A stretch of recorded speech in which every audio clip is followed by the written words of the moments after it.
Dans ce couloir du ministère de la Justice, une pluie de requêtes destinées aux gardes des Sceaux. Elles émanent de ceux qui contestent les résultats publiés le 28 mai dernier et portant admissibilité à l'examen d'aptitude au stage d'avocat. Parmi les requérants, Dieudonné Tedjissé et Benjamin Onambele, qui ne sont pas passés par 4 chemins pour saisir le tribunal administratif, au moyen d'un recours gracieux en vue de la suspension du procès verbal du jury du dit examen, ainsi que du communiqué du garde des Sceaux portant admissibilité des candidats aux épreuves orales.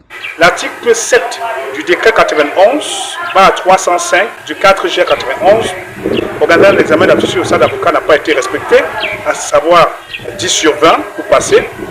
L'article 10, 1, 2, 3 de l'arrêté numéro 627, DPJ, SG, justice du 18 décembre, organisant cet examen n'a pas été respecté. Donc, il est nécessaire pour la transparence, pour la crédibilité de ce jury, que les résultats soient publiés par ordre de mérite.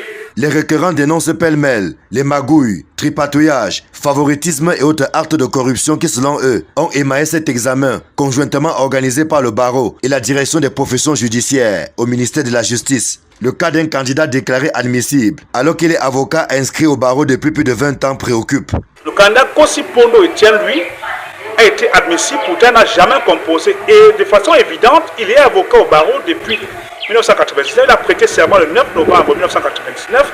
Comment quelqu'un qui est déjà avocat peut être admissible? Il y a un problème. Nous voulons que dans ce pays, qu'on apprenne à respecter l'éthique, la méritocratie, la compétence, surtout pour un métier aussi noble que celui-ci.